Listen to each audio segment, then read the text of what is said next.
We are back now with another WVIR Friendsgiving side dish, and I love that this one can be a side dish or really could work as a dessert as well, Robin. Or you could do both. That's hey, what I do. Yes, we are going to whip up sweet potato casserole with a crunchy top.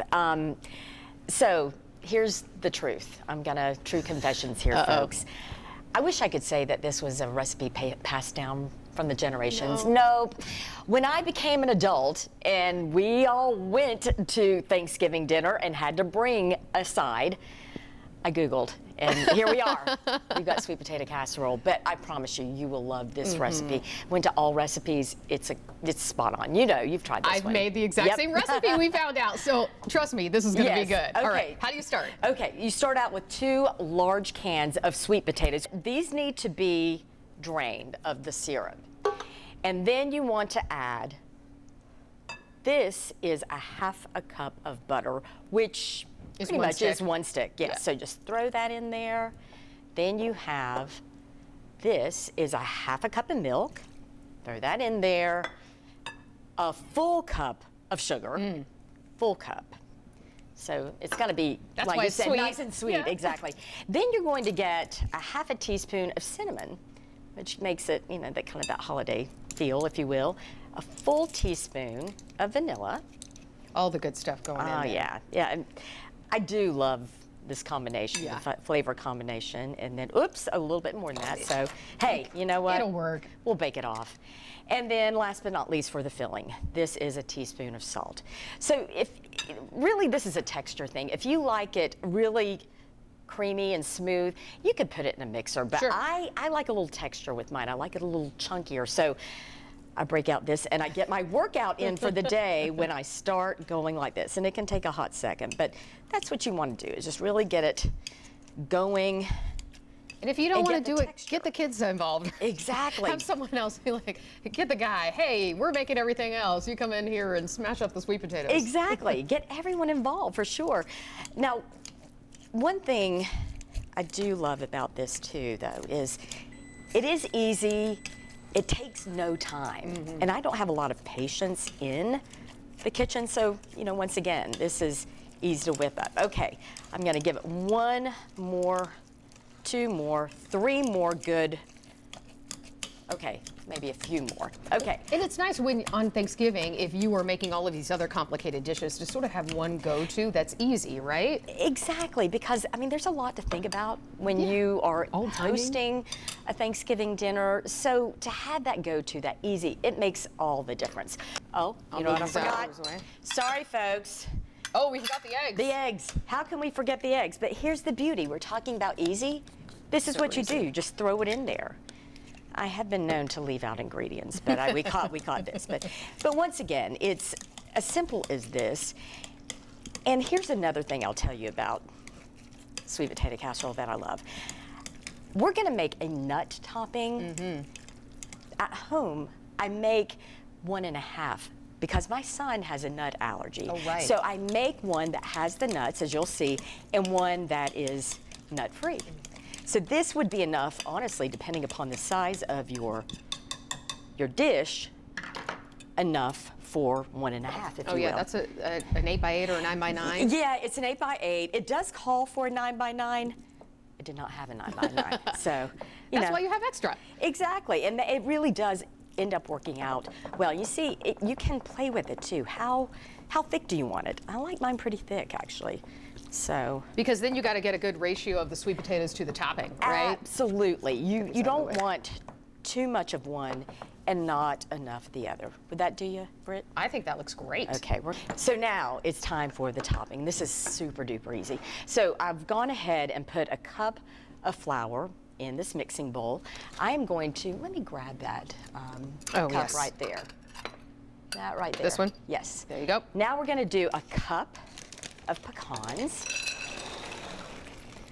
There we go. Cup of pecans. Cup of brown sugar.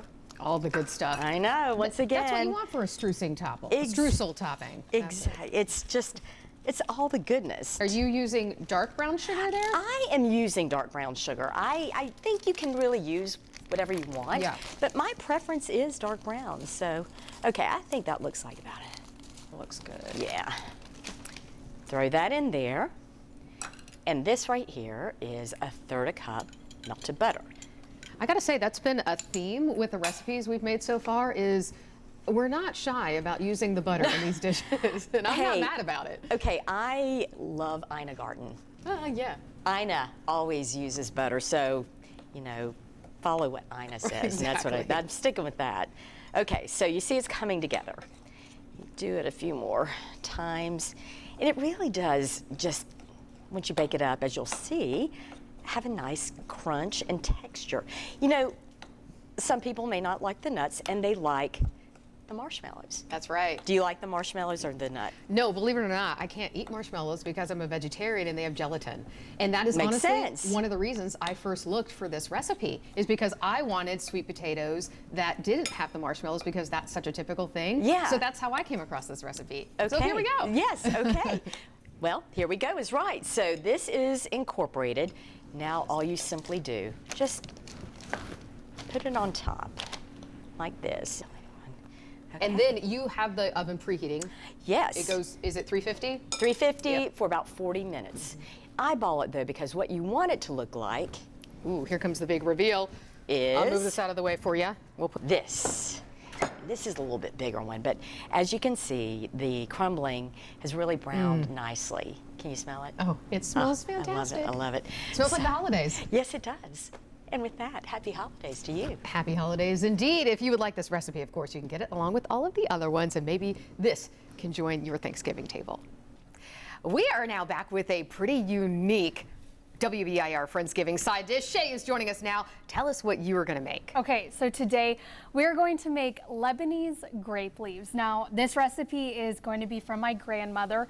Her second husband was Lebanese, and so growing up, she always made Lebanese dishes for Thanksgiving, Christmas, not a ton of American food for it, and so always Lebanese dishes, and they're also super good. This one is pretty simple to make, and it's a lot of simple ingredients that you would find around your home or find at the store. The one thing are grape leaves though. These were hard to find. I found these at a Turkish market in West Knoxville.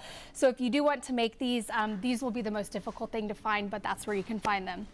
So what we're going to do is, I split this recipe in half, but I'm going to talk about it as if we're making the entire recipe. So you'll start with 1 cup of rice. And so this is medium grain, and I've washed it, dried it, so this has been rinsed. So we start with 1 cup of rice. And to be clear, it's not cooked yet. Nope, it is uncooked. And then we do a pound of raw hamburger meat. You can also do raw ground lamb. Usually most Lebanese dishes, they do use lamb instead of hamburger meat, but I think hamburger meat's easier to find as well. That's true. Okay, so that, and then you're going to do a stick of melted butter. Butter makes everything better. Yes, it definitely does. Okay, and then you're going to just do a little bit of salt, not a lot, just a little bit of salt, and then a tiny bit of pepper, again, not a lot. So with Lebanese dishes, a lot of it is cinnamon-based, onion-based, a lot of it is those types of spices. Speaking of cinnamon, ground cinnamon. So you'll use probably about a teaspoon of cinnamon. You can always use more or less depending on, I guess, how cinnamony you like it, which I like the dish kind of cinnamony, but if that's a word, but We made I it a won't word. go, yeah, I won't go too crazy. So just about a teaspoon. And you know, this might be a little bit unusual for some is. folks, the ground Yes. beef with the cinnamon, but it's sort of like trust the process, Yes, right? yeah. And this is definitely a meal that is like a labor of love, because Brittany, whenever you start helping, you will see we're going to Okay. roll these into the grape leaves, and it can be kind of tedious. And so now you're just going to mix all of the ingredients and this rice up until it's just pretty mixed thoroughly. Okay, so now we are going to stuff the grape leaves. So these grape leaves have been rinsed a couple of times. They come in this jar like I showed earlier, and they're in a brine, and so you want to rinse that brine off. Okay. So what you will do is spread the grape leaf out like this. You want the stem facing towards you, which it doesn't have a stem, but if it did, and then you want the veins on the outside. So you're going to just pinch off a little bit of the meat and rice concoction you made, And then you're going to just roll it like a little burrito. And just like that. And so this is the part that's tedious. Okay. Okay, so we'll just, Brittany, if you want to help me roll a couple. Try. So just a little bit. Yep, just a little bit. And kind of depending on the size of the grape leaf, you can do a little more, maybe a little bit more a little than that. less. Yeah. And so I imagine you did a lot of this to learn how to do it. This is like an all hands on deck thing. It really Otherwise, is. you're in the kitchen all day long. Yeah. Growing up, honestly, I kind of left a lot of the cooking to my granny. I know, I think I did a great job with that one. Okay, that looks even better than mine. That's amazing. I'm just saying. No, that looks so great. And any of the broken leaves, kind of like this one, you can use them, but you will also line your pot that you cook them in with broken leaves. So you can also set them to the side and then use them to line the pot. Something else you can do to line the pot is if you put some pork chops at the bottom, or you can do, I think 6 chicken wings it is, or 3 to 4 chicken thighs. You can put that at the end of the pot while the grape leaves cook, and then that just gives you an extra dish to eat as well, but it also adds some flavor to the broth too. I lined the pot with some of just the broken grape leaves, and so you're going to just put them in like this. Now, are you usually going to do them in batches, or do you have a pan pot big enough that you just load them all in there? You load them all in there. Oh, so great. On top of each other and everything? So typically, you use a bigger pot. And again, I cut this recipe in half, so we're not making as much or as many. So you just keep stacking them until you run out. Okay, so what you would do next is pour some of this chicken broth. And you can use vegetable broth, beef broth. I think you can really even use water. And you're going to pour it over the grape leaves. And then you want them to kind of to come over the grape leaves. You want to make sure you get enough broth in there. Okay. So if you had many stacked up, you want to put a lot of broth in there to cover it. Because the rice, remember, it's not cooked yet. So this chicken broth is going to help cook the hamburger meat and the rice, and it's going to absorb a lot of it as well. And then you will put a saucer or some sort of dish over. And this is going to make sure the grape leaves don't float up and unravel. And so you will put, like I said, a saucer, a little bowl, something like that, but something you can obviously take out of. And then you will bring this to a boil. Okay. So once it hits a boil, you will bring it back down to a simmer, and you will let it simmer for about between maybe 30 to 90 minutes. It depends on how many grape leaves you have. If you have a huge batch, it is going to take about an hour and a half. But if you have a smaller batch like this, it'll probably only take about 30 minutes. And something I learned yesterday during my test run making these, you do want to spend some of that time covering it when it is on that simmer, so that way they don't dry out or anything. They stay cooking. I forgot a key ingredient. Oh my gosh, my granny would be so disappointed in me. You have to put lemon juice in the pot. Okay. And does that help with flavoring? Yes, it helps with flavoring. This is easier. I didn't want to have to like juice lemons and all that. So anyway, so put some lemon in there, and then this is what they will turn out like. See, they're just like little logs, I guess you could say. And then you can garnish it again with some more lemon juice. The lemon juice is really to taste. I like them super lemony, but some people don't like them as lemony. But that is what they will look like. To heat them up, you can also freeze them, but to heat them up, you want to pour a little bit of water in them. In the bowl you heat them up with, and then also maybe a little bit more lemon juice. And so that way they don't dry out and they stay moist and soft. And so, but this is the final product. Super good. And we are back with another WBIR Friendsgiving recipe. This one, another side dish with our producer, Ash. Hi. And what are we making today? We are going to be making balsamic roasted Brussels sprouts, but with a little bit of a twist. I like to add a garlic herb seasoning to it, so it's a little bit more flavor. zesty. Exactly, exactly.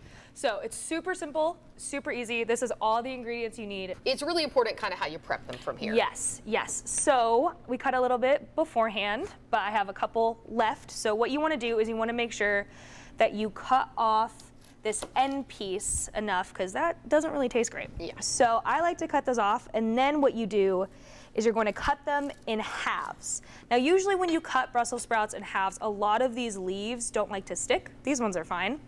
But for some of them, the leaves are a little bit smaller. So like this one, they like to flake off. So what I like to do is I keep a bowl, and I like to put them all in this bowl, and we're gonna save it for later. We're not gonna throw those away. And is this a recipe that you came up with, or is this a family recipe? Oh, this is a little bit, I think my sister found it online, but then I kind of stole it, so it's kind of like a family recipe now, I would say. My sister is vegan, so it was really hard, I feel like, at the beginning of that journey for us as a family to kind of make Thanksgiving more of an inclusive holiday, right? And that's the same for like dietary restrictions or anything like that. So she found this recipe, and I love it because it's the first time somebody ever let me in a kitchen. I'm widely known as a terrible cook. I'm a terrible chef. Well, this is going well. As you can see, I can't cut straight. No, those look perfect. That's what they call rustic. Rustic. Right? Beautiful, rustic. So the reason why I love this recipe is it was like the first time I was allowed in a kitchen, and I felt like loved and safe and comforted, and I got to create something with somebody else. So now that we've got them chopped up, we prep them Yes. from here. What's next? Yes, so what you want next is a big mixing bowl. And I like the ones with the lids, because what we're gonna do is I already made a little bit of the mixture in here, but we're gonna toss the Brussels sprouts in here. So all you have to do is take your balsamic vinegar, and I'm really bad at measuring. So Measure I with would your heart. say, and your soul, I guess. I would say maybe like a cup, That looked like a quarter cup. a quarter cup. Yeah. Beautiful. Again, guys, I don't cook. I don't understand anything. See, this is why I need Brittany for a lot of things. And That then looks I just about a add teaspoon. a little bit of the garlic, about a teaspoon. And then I have a little spoon, and I like to stir it up. And just what are to we get it doing with the mixed. olive oil? Adding that in or no? The olive oil will actually go on the pan Gotcha. because since this balsamic vinegar is so potent, it'll be so Yes. sticky to the pan. So you don't want those to stick. And also, what we'll do is after we toss these, we'll toss the leaves as well. And you want to make sure that the leaves don't stick, because then they're just going to get burned to the pan, and then there's no point in making them. So now I will toss these in. And this is like, I think, kind of fun. You could have like, if you have kids, you could have them do this, because this is kind of my favorite part. Make sure is it's sealed, making sure folks. it's sealed, and then you just kind of, you go to town, is what I love about this. And it just makes it so much easier. And you want to make sure that you kind of just like You really want to toss get it in them. there. Yeah. Yes. And usually, sometimes I like to marinate these just so you can get kind of the deep, rich flavor. But when we put them in the oven, I usually put it in the oven at 450 for about 20, 25 minutes. And then when it hits the 10-minute mark, I'll go back and I'll take this spoon and I'll actually add a little bit more of the mixture on top, because it's starting to dry. So that way it seeps all the way into the Brussels sprout. So basically, you would just prep this pan with the olive oil and put those on there. Yes. And then, as you said, again, how long in the oven? 20 to 25 minutes at 450 Pretty degrees quick. Fahrenheit. Yeah, it's super, super easy. So these are what they should kind of look like. Red on the top, very deep. And yeah, see, it should go through kind of the whole part of the Brussels sprout. So. Well, those look lovely. And like you said, you can drizzle some more on top Yes, if you'd like. here, I'll add a little bit. And as she's doing that, we will invite you to get this recipe online. If you would like Ash's stolen recipe for these Brussels sprouts, we hope maybe you'll add this to your Thanksgiving table, everyone. When we come back, we're making mashed potatoes that are both decadent and crunchy, thanks to some little slivers of tasty goodness. And our own Alice Rold introduces us to an apple crisp cook's new best friend as she makes her family's favorite Thanksgiving dessert.